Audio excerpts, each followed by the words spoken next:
Circulando está aqui no campus universitário de Formiga, Unifor, e nós vamos tentar falar com o reitor. Pode ser? Pode ser!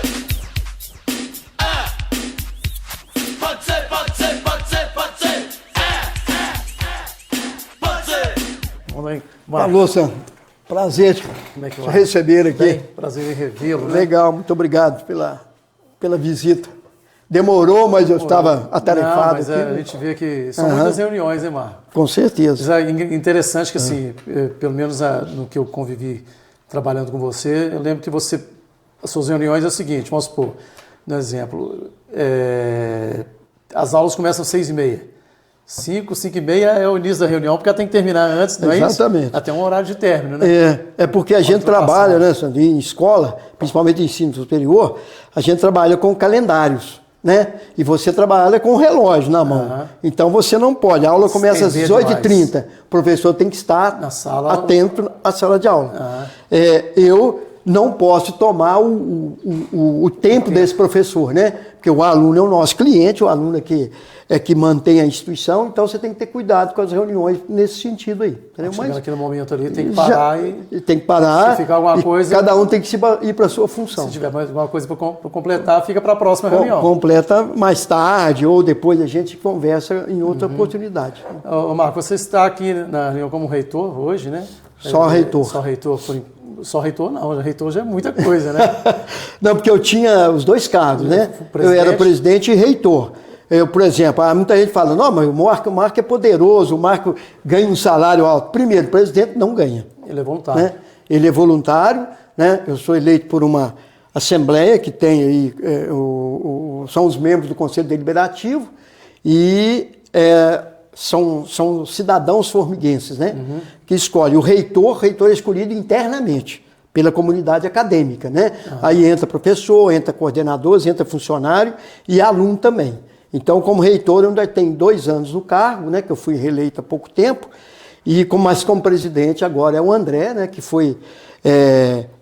eu indiquei para o André Stalácio, que é nosso professor, é coordenador do curso de do NPJ.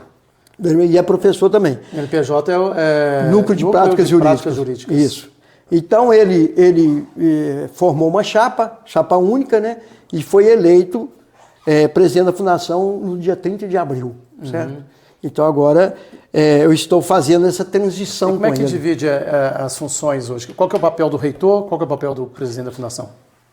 A questão é a seguinte, o reitor, ele parece que é mais importante por causa do nome, né? Porque aqui na região, quem é reitor? É o Marco Leão, é reitor do Centro Universitário, né?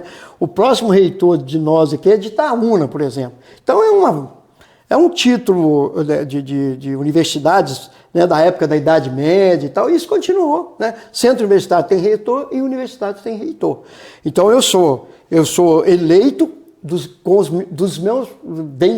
meus pares a eleição e a interna. O presidente como eu disse para você, o presidente, qual a responsabilidade dele? Juridicamente ele é o responsável pela FUON, de um modo geral. Que abrange aí o colégio. Colégio, fazenda, clube. Funcionários também, né? Funcionários também.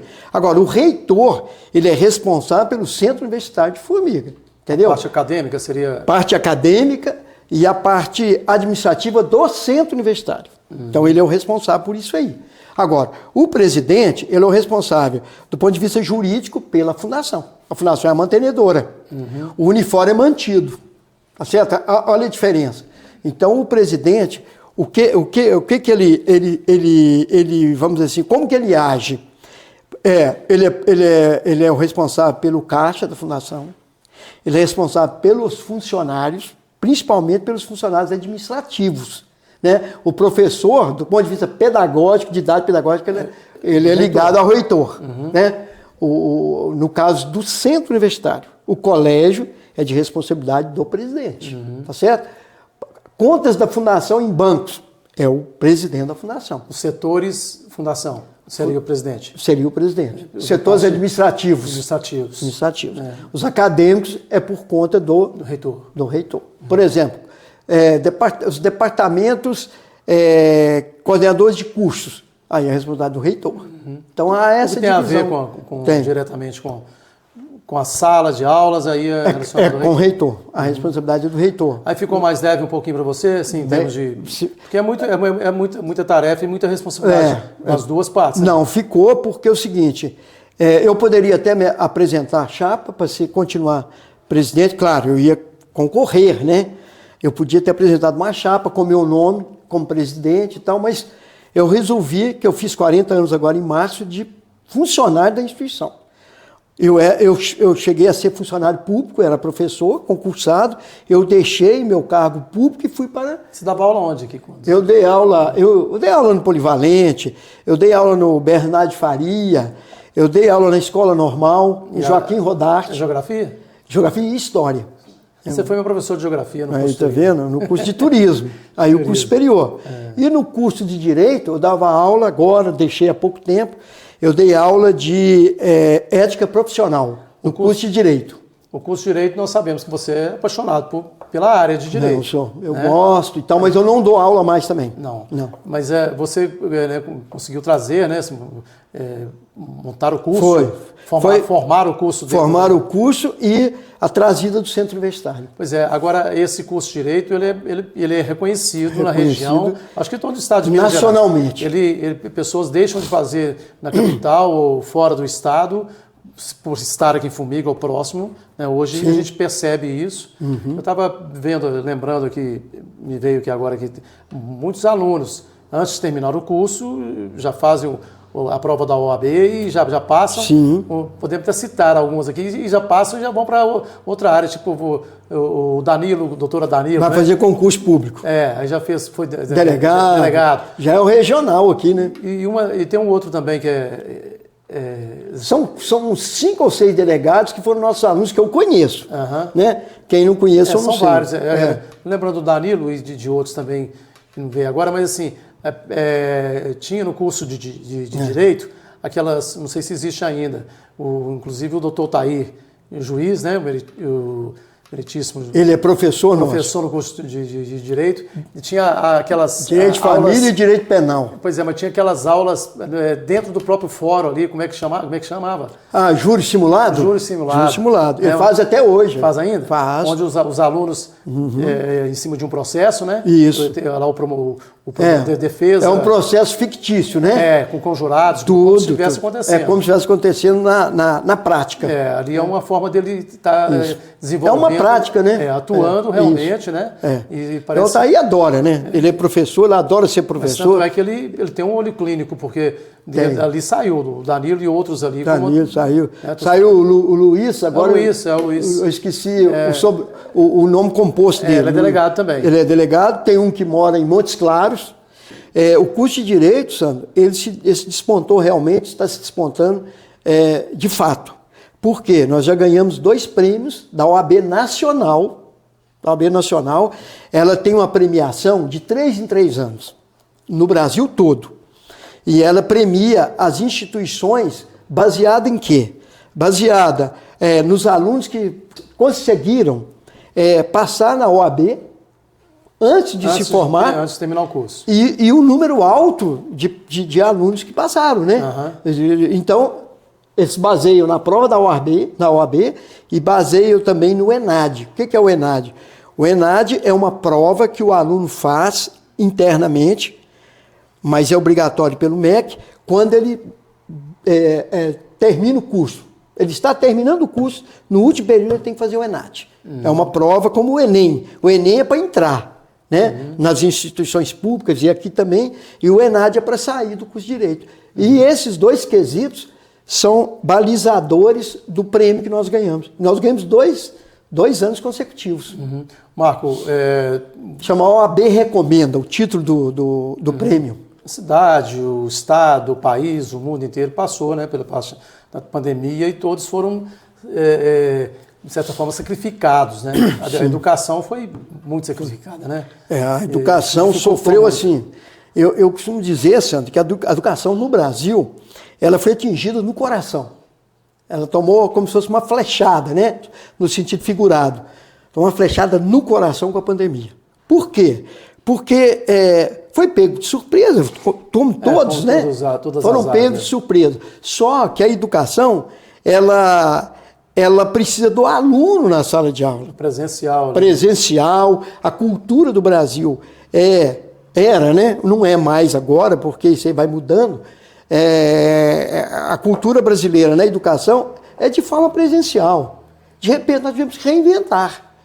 Ou seja, o aluno teve que sair de sala e nós tivemos que nos reinventar do ponto de vista da tecnologia. Para a tela do computador, do celular. Exatamente. E o aluno, ele não estava acostumado, e muitos dos nossos alunos são alunos que vêm de origem simples. Até para os professores, né, mano? O professor também teve que se reinventar. O professor foi mais fácil, assim, mais fácil do ponto de vista tecnológico. Primeiro que nós tivemos aqui os recursos que nós demos para o professorado, e ele já tinha recursos, né? E com a chegada do ensino do EAD, isso nos ajudou, porque nós estávamos começando o EAD, e isso ajudou, entendeu? Então o que aconteceu? Ensino à distância, né? Isso, ensino à distância nosso. Como nós já estávamos com o EAD em funcionamento, foi mais fácil para o professorado. Não menos difícil, mas um pouco mais fácil. Para o aluno foi um negócio gigantesco. E outro detalhe, o aluno, nós temos vários alunos, a maior parte são alunos de fora de Formiga. Tem uma grande parte de Formiga, mas nós temos aqui 40 cidades representadas. Estacionamento, né? Aqui, né? 5 e meia, ficava 6 horas da tarde. Isso, né? isso. Então tivemos uma evasão profunda. Podia procurar assim por placas, né? De 40 cidades, vamos dizer assim. Né? Então nós estamos passando por uma fase. Agora, a fundação, a instituição, ela tem uma vantagem. Ela não sabia da pandemia, né? Mas ela se preparou para eventuais problemas durante os últimos anos.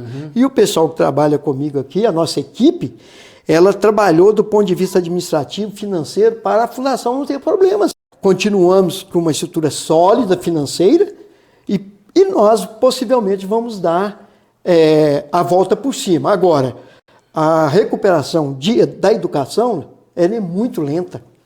É muito lenta. Eu costumo dizer assim o seguinte, um pai que vem conversar comigo, você põe um menino lá com 3 anos de idade na escola, na pré-escola, e ele vai, né, galgando os degraus, né?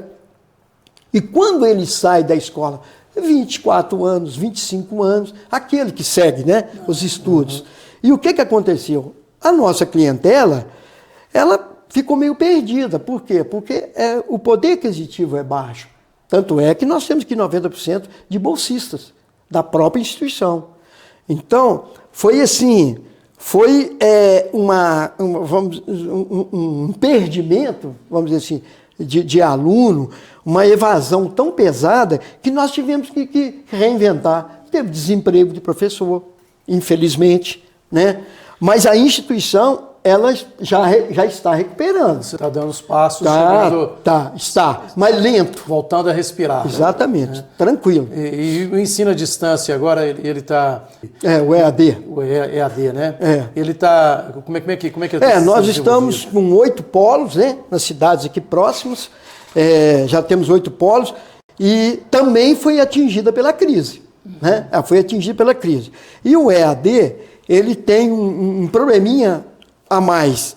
Qual que é o probleminha a mais? Nós enfrentamos grandes instituições. Nós somos grandes também? Somos. Concorrência. Somos. A concorrência ela é crucial. Ela passa a ser desleal? Eu não posso dizer desleal, porque aí eu estaria... Nada ilegal. Nada ilegal, mas ela, não, ela tem uma oferta... Tem oferta de preços. E por quê? Porque o ensino à distância, ele depende do número de alunos. Isso aí entendeu? Você tem que ter um número para você concorrer com o preço. Porque se você tiver pouco aluno, não compensa o preço. A concorrência vem assim. Porque, por exemplo, você concorre com uma instituição que tem 300 mil alunos no Brasil e não tem fronteiras.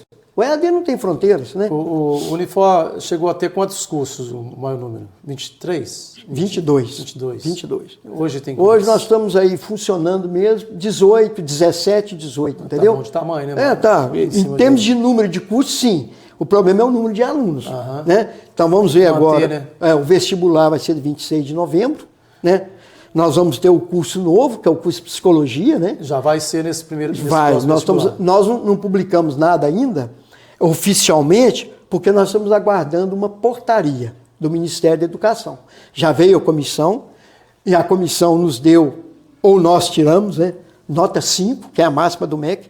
O MEC tem uma avaliação de 0 a 5 em termos de escala, e nós conseguimos a nota 5 no novo curso de psicologia. Qual o tempo aproximado para a preparação de um curso desse, mano?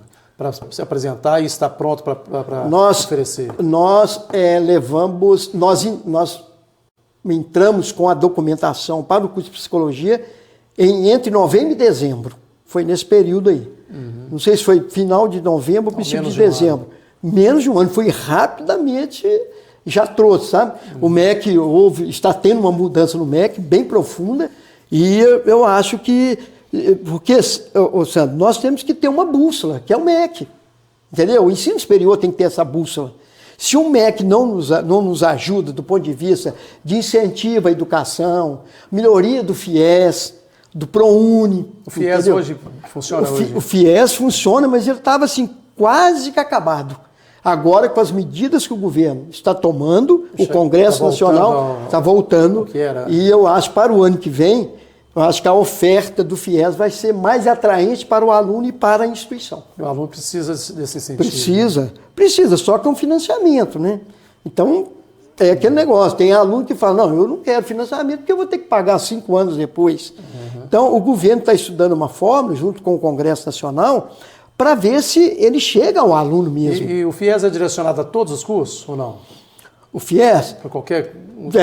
direcionado a todos os cursos. E o FIES depende mais do aluno do que da escola, entendeu? Apesar de que você tem que fazer o contrato com o FIES. A escola faz o contrato com o FIES. E o FIES vai ser liberado para os alunos, entendeu?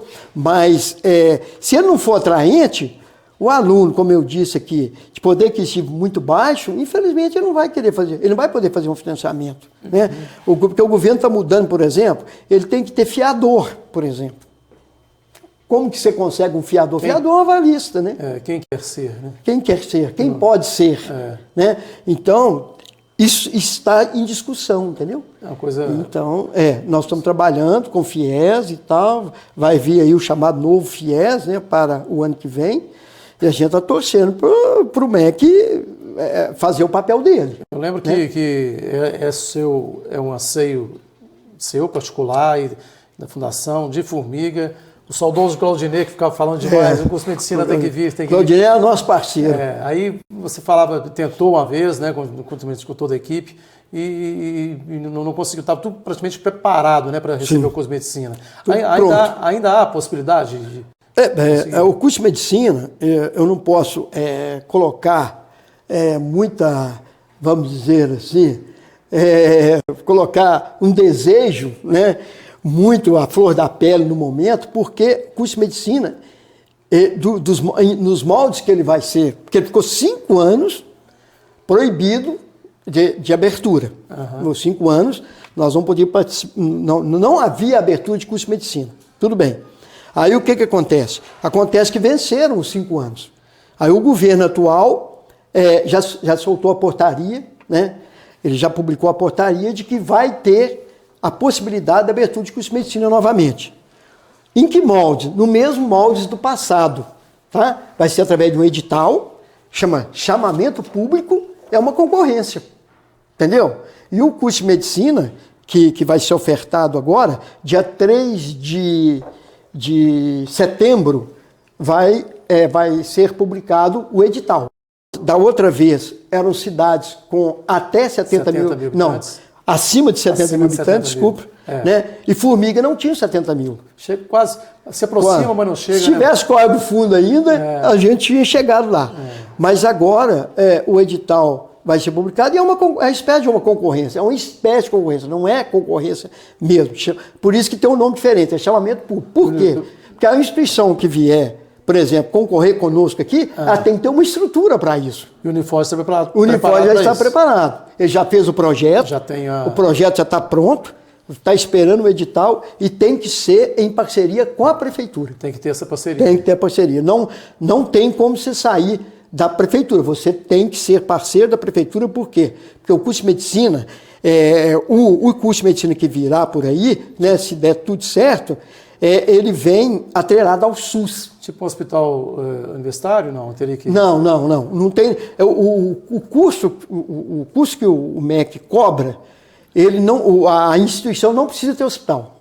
Ela tem que ter convênios com hospitais. Para quê? Para ter leito SUS à disposição do aluno, do futuro aluno. Para cada aluno, você tem que ter já pronto, quando você for abrir o curso, se você conseguir no chamamento público, né, ser agraciado com o curso de medicina, o que vai acontecer? Você tem que ter contratos com os leitos disponíveis. Leitos SUS. Não pode ser leitos particulares. Leitos SUS. Leitos que têm convênio com o SUS. Por exemplo, o Hospital São Luís tem 60 leitos. Então eles fazem um convênio conosco e põem à disposição da instituição. E é tudo pago. Você paga uma porcentagem ao hospital pelo uso do leito. Porque o aluno vai para lá na prática e vai no leito SUS. Aí o que acontece? O município, ele é o responsável pela administração do SUS. Então você não tem... Inclusive, o chamamento público é feito lá na prefeitura. Lá na Secretaria de Saúde, não sei se vai ser da Saúde e Educação, porque o edital vai ser publicado agora em dia 3 de setembro. Não está próximo. Está próximo. Já era para ter publicado dia 3 de agosto. Aí o MEC, ele deu mais 30 dias de prazo, por quê? Porque houve muita discussão sobre a portaria que foi publicada, entendeu? Mas você como reitor, como é que está a sua expectativa? Não, a expectativa é alta, mas ela tem que ser uma expectativa responsável, entendeu? Por quê? Eu não posso chegar aqui e falar assim, o ano que vem tem o curso de medicina. Por quê? Porque isso tudo não depende de mim. Né? Não depende só de mim. Se depender da instituição... Não, da instituição é tranquilo. Eu diria que entre 1% e 100% é 100%, porque a estrutura nossa é fantástica. Você tem que ter custo de saúde, nós temos vários custos de saúde. Nós somos vamos dizer assim, filiados ao SUS, porque a nossa clínica atende pelo SUS, já atende pelo SUS. Temos parceria com a prefeitura. Entendeu? A parceria do SUS é com a prefeitura. Então, por exemplo, quem é que faz o agendamento, quem é que abre as vagas para atendimento aqui da Clínica Clifor? Quem que é? A prefeitura, a Secretaria de Saúde. Por quê? Porque ela é responsável pelo SUS. Passa por lá primeiro. Passa por lá primeiro. Entendeu? Então, quanto a isso, não há problema. Agora, é um chamamento público. É como eu disse, né? Parece é uma concessão pública, sabe? É como hoje, por exemplo, essa fundação Unifor, ele está funcionando porque ele foi autorizado pelo MEC. Entendeu? Então é uma concessão pública. A Constituição prevê isso aí. As instituições privadas, fundações privadas ou fundações particulares e tal, a igreja, né, as igrejas, elas podem ter curso superior, mas elas têm que atender os requisitos do MEC. O MEC tem que autorizar. Por isso nós recebemos comissões aqui direto de cursos. Por quê? Porque de 4 em 4 anos, de 5 em 5 anos, os cursos têm que ser reavaliados. Hoje mesmo, terminou agora às 11 horas, uma comissão que veio aqui avaliar um curso. Segunda-feira tem outra comissão, remotamente. Essa de forma remota. Ela é mais difícil de se fazer como... Ela é mais complicada. Por que ela é mais complicada? Por quê? Por ser à distância. Por ser à distância e nós temos que mostrar a nossa estrutura. Aí, né, tem que ter um monitoramento, um acompanhamento, tem que ver a longitude e a latitude para ver se você está falando a verdade. O membro lá da comissão fala assim, um professor, né, que está lá na Paraíba, como é o caso hoje, um está na Paraíba, o outro estava no Paraná. Cada um de um estado. Mano. Cada um de um estado. Não pode ser de Minas Gerais para avaliar nós. Né? Nem São Paulo pode ser paulista. Sempre foi assim? Sempre foi assim. Desde quando a avaliação é assim. Eles evitam colocar a pessoa do mesmo estado. É questão de proximidade e tal, enfim, né? É uma regra usada pelo MEC. Então, a avaliação remota, ela é mais difícil, mas ao mesmo tempo te traz um pouco de alento. Por quê? Porque você não precisa assim, de correr tanto, entendeu? Aí as pessoas que estão lá distantes estão entendendo o que você está falando, estão confiando em você e estão lá, latitudes e longitudes. Medicina veterinária, tem que ir à fazenda. O que nós fizemos no princípio do ano? Foi avaliado o curso, ganhou nota 5. Está esperando portaria também. Aí o que fizeram? Fizemos o uso de um drone. O drone, ele teve a câmera, e ela foi passando e o avaliador estava vendo lá no computador dele. Olha, tá vendo? É complexo, mas é tranquilo, ninguém apavora mais, nós já acostumamos. Existe recurso hoje para isso, né? Não, existe, mas presencial é melhor porque a pessoa está em loco, né? Mas qual que é o curso mais antigo do Unifor? Assim, os cursos mais antigos são cursos de licenciaturas, né? Ainda existem quais? A licenciatura hoje, pedagogia, né? Pedagogia, talvez o mais o mais antigo. As licenciaturas morreram, infelizmente, né, em várias instituições do Brasil inteiro, porque licenciatura forma professor. E você sabe que o professor no Brasil, né, ele não é tratado como deveria. Aí ele procura outra área. Ele vai embora, ele não quer dar aula mais, vai fazer um concurso público. E quem que forma quem vai formar? Quem não passou pela mão de uma professora? Entendeu? Então, tá difícil você achar professor.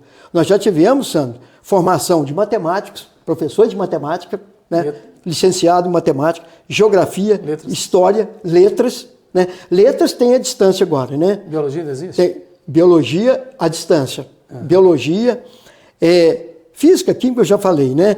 Geografia, história, nem se fala. Então, os cursos de licenciaturas estão acabando por quê? Incentivo. Você pega aí, por exemplo, seu filho, né? Se tiver um filho aí e você quer que seu filho estude e tal. Dificilmente você vai falar assim, ô meu filho, você vai ser professor. Por quê? Porque você sabe que não tem retorno. Nosso sistema é capitalista. A orientação não virada. Não tem. A não ser que a pessoa, o menino, goste tanto que ele fala, pai, eu não quero saber de salário bom. Eu quero ser professor. Mas entendeu? Mas o número aí é bem baixo. Baixo demais. Hoje a classe média, por exemplo, fala muito de curso de medicina, né? Por quê? Porque o médico está no auge, né? Direito. As engenharias aqui são... A engenharia com a pandemia e a forma como ela foi tratada, sabe? Os cursos de engenharia ficaram em queda também. Por quê? Porque se você não tiver as empresas de infraestrutura funcionando, estradas de ferro, estradas de rodagem... Se não tiver um emprego, você não... Não tem. Tem demanda de emprego. Então se não tiver... Né? Não tem. Você tem demanda de mão de obra e não tem demanda de emprego. Então o que você faz? Você fica naquela, poxa, aí o pai põe o menino trabalhar numa loja ou em algum outro lugar, né? Comércio, mas com salário menor, né? Salário menor. Então, quer dizer... Vai ser autônomo de alguma coisa? Exatamente. Agora, ainda tem aluno que sai, por exemplo, um aluno formado em ciências contábeis. Ele já tem um pai que é contador. Aí é outra coisa, né? Aí é outra coisa. Por exemplo, o pai é contador, o escritório vai ficar para ele. Uma empresa familiar. Nós conversamos com... por exemplo, vou dar um exemplo aqui de um contabilista, né? Isso. Né? Contador, né? E um advogado, que o Heitor Pires, da Isso, Minas. É um exemplo. É um exemplo. O pai dele contador, Isso. ele fez contabilidade, Isso. mas ele quis fazer direito, para entender mais. Ele fez os dois, né? Fez os dois. Fez os dois. Fez. E se tornou um dos empresários de falar região. De alto gabarito ficou, Brasil, né? Isso. E formado aqui. Pois é. Né? Formado aqui na instituição. Você vê, você deu um exemplo aí. Esses dias, no princípio do ano, eu fui convidado por uma aluna, ex-aluna, aqui de Formiga, que passou num concurso na Bahia e é magistrada hoje. entendeu? Então, isso aí, o nosso curso é muito bom, né? Os profissionais são muito bons, por exemplo, da área do direito, todas as áreas são bons, mas o direito ainda está em evidência, né? Por ter também, os professores são peças O fundamentais. docente, com Nós certeza. temos aqui mais cedo o doutor Taí, juiz, tem o doutor Ricardo Bessas, Isso. delegado. Tem, né? tem os advogados. Isso aí, além de ser bons professores, eles também têm o aluno vê como espelho, né? Sim. Assim, ele fez direito também, ele também esteve sentado nessa cadeira aqui, claro, né? claro. E posso chegar lá também, não é isso? Sim, e é aquele negócio, né? O curso de Direito nosso, ele é rico também por causa disso. Entendeu? Você tem um delegado que tem uma experiência muito grande, você tem um juiz que tem uma experiência grande e gostam de dar aula. A doutora Luciana também dá aula aqui? Não, ela deu. Depois que ela tornou-se delegada, ela saiu por causa dos afazeres dela, mas ela deu aula aqui. Ela foi professora nossa. Inclusive foi minha colega até de pós-graduação. Nós fizemos um curso de pós-graduação juntos. Direito público, me parece. Então é o seguinte, e nós temos advogados. Entendeu? Porque você não pode deixar de ter, você tem que ter advogados, a maior parte tem que ser advogado. Por quê? Porque o aluno, os próprios professores, ó, tanto o professor está aí como o professor Ricardo Bessa, eles falam isso. Primeiro você vai ser advogado. Primeiro você tem que começar pelo... Você tem que ser advogado. Por exemplo, o juiz e o delegado que vai fazer concurso, eles têm que ter um tempo. Tem. Né? Eles têm um tempo de trabalho, um tempo de experiência. Não pode formar e já. Não, eles não pode. O próprio concurso proíbe. Ele tem que ter uma certa experiência, tem que ter tantos anos e tal. Não sei no momento quantos, mas 5 anos, por exemplo, para você, por exemplo, ser membro da OAB, você participar de uma eleição na OAB. Né? Eu já fui membro da OAB há muitos anos, fui relator de vários processos lá de advogado e tal, e eu fui do conselho vou chamar de conselho diretor lá. Você tem que ter 5 anos de formado. Se você não tiver 5 anos de formado, você não pode participar da OAB, ser membro da OAB, entendeu? Participar de eleição. Antes do vestibular, aquela mostra de profissões vai acontecer? Vai, já estamos estudando, já fizemos as reuniões aqui, e ela vai acontecer. Ano passado foi mais de 500 alunos, né? Não, o ano passado foi mais de 5 mil, recuperou. O ano atrasado, na pandemia, que vieram 600, na semana. Na pandemia que veio... Que vieram 500, 600. Ainda foi... Você vê a diferença. Foi muito, né? Porque tudo de máscara, tudo, né? Dificuldade danada. Agora, no ano passado, já vieram 5.100. E qual que é a previsão para esse ano? 7 mil. 7 mil alunos? Deve voltar ao normal. Tem a data e é já uma marcada? das melhores propagandas nossas. A data, Sandro, eu acho que vai ser em novembro, acho que setembro ou outubro, mas nós vamos soltar a data agora. Ali o aluno tem direto ali uma informação, conhecimento. Conhecimento né? direto. Ele vem conhecer a instituição. Vem conhecer. Ali, muitas vezes ele decide naquele momento ali. Possivelmente. Visita. É uma das melhores propagandas que nós temos. O doutor André Eustácio, como é que está sendo o relacionamento entre você, reitor, e presidente, dividindo as funções agora? É algo novo, né? Sim. É uma nova trajetória, né? Porque quando assim. você entrou como reitor, ainda você entrou no início do centro universitário, né? Você foi criado por você e sua equipe. Quando o centro começou a funcionar, eu fui nomeado pelo Conselho Estadual de Educação, na época nós éramos supervisionados pelo Conselho Estadual, eu fui nomeado pelo Conselho. Eu era o presidente da fundação, mas eu era interventor, certo? Porque eu fiquei 7 anos como interventor, de 2001, 2002 até 2009, 2010. E o Centro Universitário, ele foi criado, aprovado pelo Conselho Estadual, o governo do Estado, ele foi criado em 2004. E, por coincidência, nós tínhamos pedido o Centro Universitário, né, para as faculdades se tornarem Centro Universitário, naquela época com o governo de Minas, e o curso de Direito. E saíram os dois quase que ao mesmo tempo. E eu fui nomeado por 4 anos, reitor, e já estava como presidente. Interventor. O que aconteceu? Depois que eu saí, que acabou a intervenção, depois de 7 anos, eu fui, aí mudou o estatuto e tal, eu pude se candidatar a presidente da fundação. Aí eu me candidatei, poderia ser reitor e presidente, ao mesmo tempo não tinha problema, porque o presidente não ganha salário, né? O cargo é sem oneração para a instituição e ele é gracioso, né? Você tem... Mas como eu era reitor, e eu sou reitor, sou funcionário da fundação, meu salário é de reitor, então ficou fácil, porque nessa transição para o centro universitário, o conselho estadual, ele já tinha, né? Ele já tinha um certo conhecimento que ele já tinha feito em outras instituições. Aí ele falou para os dirigentes na época que seria bom, durante esse período de transição, seria bom que o presidente fosse o mesmo reitor. Mas aí, levando em consideração, né, todo o histórico, né, o currículo, essa pessoa é professor aqui dentro há quanto tempo e tal, por isso que eu fiquei como reitor. Por quê? Porque eu preenchi os requisitos. Eu já estava aqui como professor, eu era diretor da FAF, antiga Faculdade de Filosofia, que eu fui eleito pelos meus pais em 96, entendeu? Então eu já tinha um certo conhecimento, experiência, né? E foi legal isso aí. Não é por causa de ter sido eu, o Marco Leão, não, poderia ter sido uma outra pessoa. Mas foi bom porque, por exemplo, evitou-se conflitos que poderiam acontecer, né? De entrar um reitor que estava chegando agora, né? E com o presidente, que era eu. As decisões maiores, mais importantes, e que, principalmente, que envolvia, né, grandes cifras, por exemplo, e mudança de estrutura, levava para o Conselho de Normas, que é o conselho interno que administra a fundação. E o conselho diretor, que é o conselho da cidade, ele é chamado para algumas ocasiões, entendeu? Mas isso eu acho que me ajudou muito, as decisões serem colegiadas.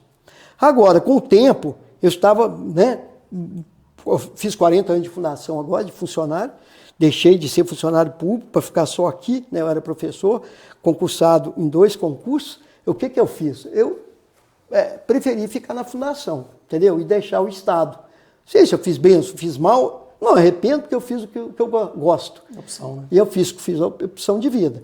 Aí o que aconteceu? Os 40 anos eu fiz agora em março, como professor, entrei como professor aqui. Fui aluno, depois entrei como professor.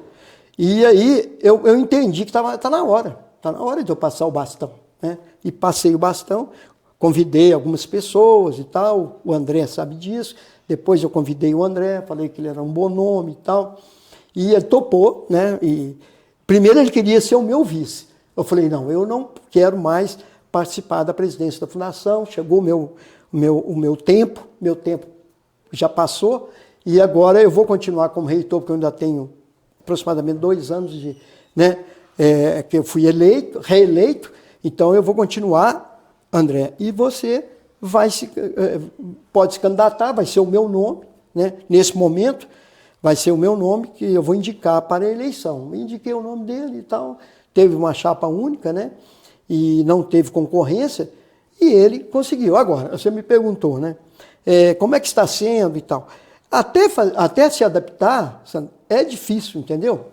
Porque não é fácil uma instituição desse tamanho, né?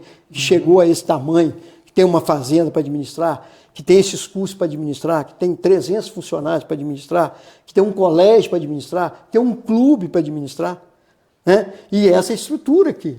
A fundação, quando eu cheguei aqui, como presidente, a fundação tinha 10 mil metros quadrados de área construída, hoje tem 40 mil, né?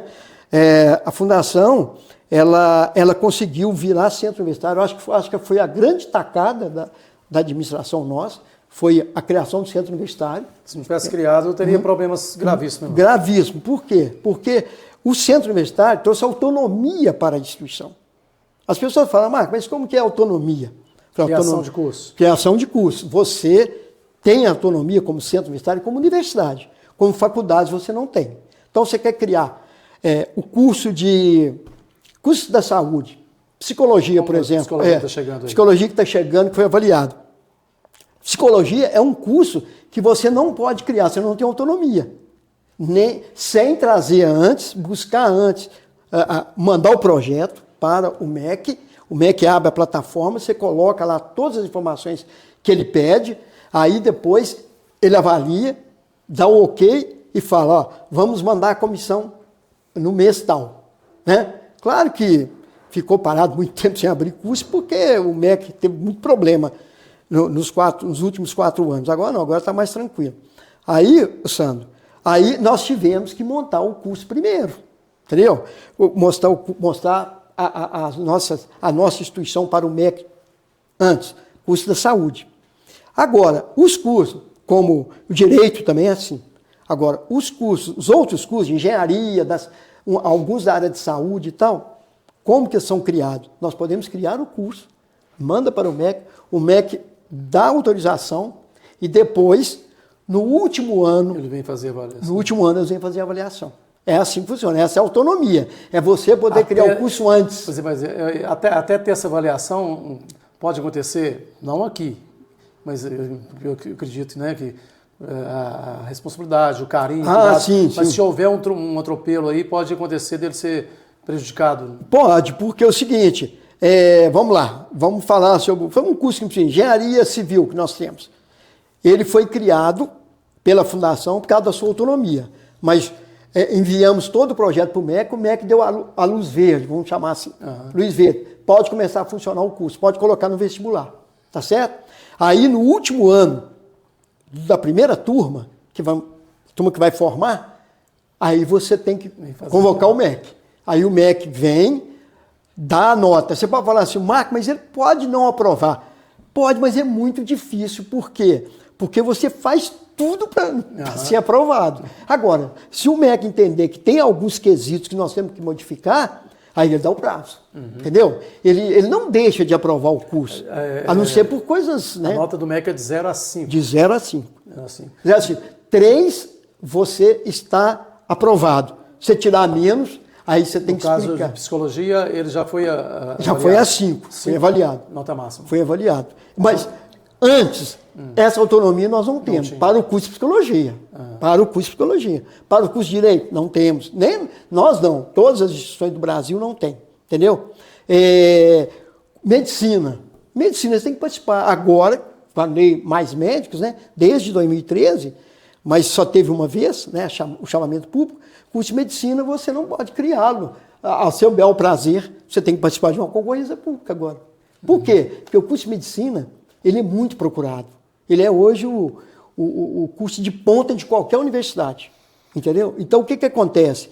E outra coisa, ser médico no Brasil hoje é a redenção financeira, né? Tudo está envolvido. Eu posso falar de cadeira porque eu tenho um filho que é médico.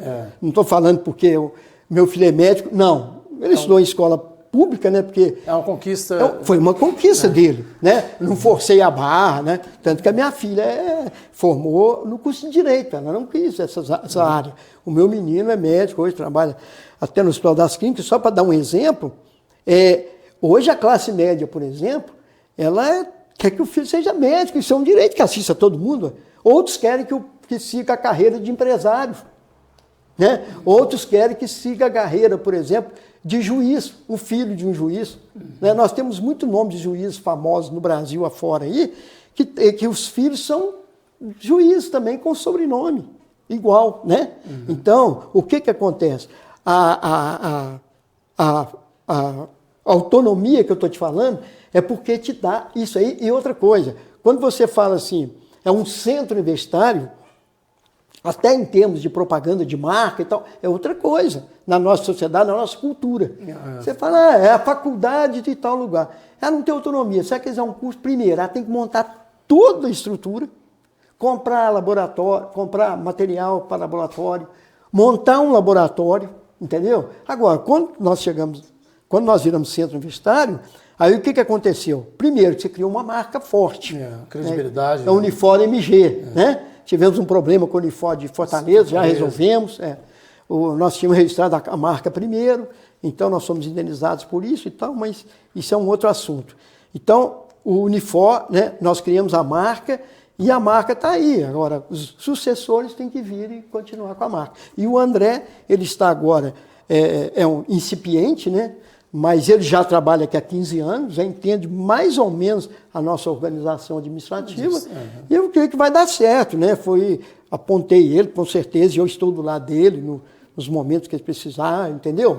Agora, só que eu tenho que ir me afastando aos poucos, né? Para que ele assuma. Para que ele essa assuma. parte. Já assumiu, já é o presidente, já assina a documentação toda aqui, mas eu ficando do lado dele, e eu faço parte desse conselho interno, que o reitor faz parte também. Então fica mais fácil também, bom, né? porque Por causa da experiência. estão alinhados, né? Não que eu sou superior a ele, nada disso, é experiência. Nós viemos aqui sem praticamente avisar. Sem avisar, pois Então, pode ser, pode não ser. De repente, acabou Depende do momento, podendo né? ser, né?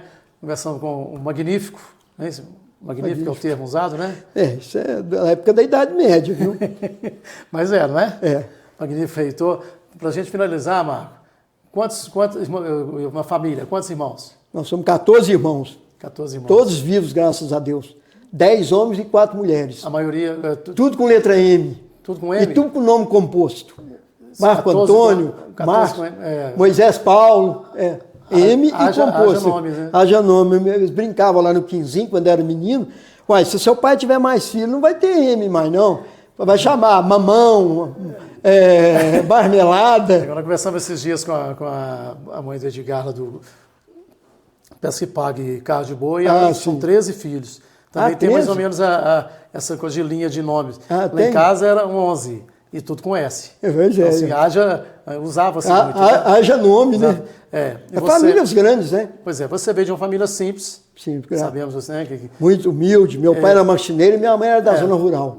Tá aí um exemplo aí, né? Para quem quer estudar, quer seguir. É educação. Quer estudar, não. Para quem quer conquistar, né? Conquistar o seu lugar ao sol, lugar né? ao sol, tem que passar pelo estudo, né, Marco? Tem. Sim. A educação é básica. Tem muitos que não conseguiram, não chegaram, mas aqui tem o caminho mais seguro é a educação. E a oportunidade, né? A educação te dá as oportunidades.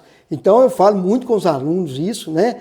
Porque é difícil você colocar num aluno que está chegando, né? De 17 anos, 18, mas você, talvez uma frase que você fale numa aula inaugural, o aluno não esqueça daquilo, entendeu? E você tem que falar a realidade. Não adianta você ficar aí filosofando, né? Tudo bem que a filosofia é importante, ela é base de tudo que você faz na vida, mas você tem que ser mais concreto com o aluno, né? Mostrar para ele a realidade, falar, ó, dá o seu exemplo, não para aparecer, falar, eu vim de uma família humilde, meu pai era marceneiro, minha mãe era da zona rural, mas o meu pai e a minha mãe diziam o seguinte, naquele momento, quantos anos atrás, né? Se minha mãe tivesse, já tinha feito 100 anos, meu pai também, já tinha feito 100 anos. Eles humildes, eles falaram, se não for pela educação, por exemplo, há quantos anos atrás, né? E lá atrás, quando você estudou, né, para a gente terminar aqui, é o seguinte, esperava chegar onde você chegou? Não, nunca pensei nisso. Eu tinha vontade de fazer o curso de Direito, certo? Tinha vontade de fazer o curso de Direito, tinha vontade de ser advogado, né? E aqui na região, na época... Fez o curso de Direito e foi advogado? Sou advogado, fiz o curso de Direito, mas fiz o curso de Direito depois, né? Depois que eu já tinha até filho. É que eu fui estudar o curso de Direito. Primeiro eu formei em História, formei em Geografia como professor, e comecei a dar aula aqui já. E depois, em 1986, eu fui fazer o curso, só tinha aqui em Divinópolis, né? E era concorridíssimo, Dificuldades né? grandes. Dificuldade grande, eu ia, dava aula, eu corria. Pegar carona. Carona. Até que eu tinha uma Brasília velha, e eu era carona pro pessoal, entendeu? Mas tinha dia que ela quebrava e tal, enfim. Mas foi uma época muito bacana, eu não arrependo de jeito Brasília nenhum. Era amarela? Muito pelo contrário. Depois, a Brasília era amarela? Amarela. Brasília amarela, lá dos Mamonas lá. Mas então, Sandro, eu entendo, né, como educador que eu sou, e se não fosse também, você também é defensor disso aí, é a educação. Por isso que eu falei que a educação, com a pandemia e com a forma como ela foi conduzida, ela foi, assim, atacada no coração. E ela é base, você sabe disso, ela é base. Não adianta que, antigamente tinha aquele negócio, né, dizia-se o seguinte, fulano é filho de fulano, é fazendeiro, é isso, é aquilo e tal, não importa. Não vai estudar não e tal. Hoje é o contrário. Se você não estudar, se você não tiver conhecimento, o negócio que você ganhou da sua família corre risco. Porque a concorrência ficou muito grande, né? Perde-se tudo. E sem educação, graças a Deus, na minha casa, todos estudaram, né? Com pequenas exceções, mas conseguiram e tal, e nós estamos aí. Graças a Deus, a minha família bem unida, sabe? Porque nós passamos muitas dificuldades, né? Muitas dificuldades enquanto jovens, crianças e tal. Pô, meu, 14 filhos, né? A família lá atrás do Campo do Vila, lá no Quinzinho, né? E de repente todos conseguiram, mas foi assim, não ficamos ricos, não sei ficamos se nada. te perguntaram, vamos deixar, não vamos ficar até amanhã conversando, né, Marco? É muito assunto, né? Mas não sei se já te perguntaram, um sobrinho, né, chegar na sua casa e perguntar assim, tio, onde era o seu quarto aqui? Na casa que você morava, tá. Quarto, existia um quarto exclusivo? Não, existia 4 para 7 meninos, 8. Dormia de valete. 5, tá? Um em cima do outro. Hoje dormia junto. Pois é. Quando era menino, bem... Valete lá, cabeça para um lado, perna para o outro. Lá no princípio, né? A gente dormia junto. Os beliches, e tal. né? Com o tempo, as minhas irmãs estudaram, viraram professoras, né? E tal. E aí foram encaminhando a gente. Nossa, eu tenho 2 irmãs, uma está até bem doente em Betim, mas a Marlene e a Francisca, a Maria Francisca. Elas que foram as baluartes da minha casa. Seguraram. A Marlene, principalmente, né? Muito bem. Marlene é que... Muito bem respeitada. A Marlene, na área, né? E na área, ela estudou e levou todo mundo, ajudou todos, sem exceção. Grande parte da população lembra bem dela e agradece. Marco, obrigado pela atenção. Falou, muito obrigado. Viu? Obrigado mesmo. É um prazer Sucesso, falar com vocês. Ainda mais aí no curso agora que está chegando, que é o curso de Psicologia. Vestibular dia quanto? De que dia que é? 26 de novembro. 6 de novembro. Pode ser!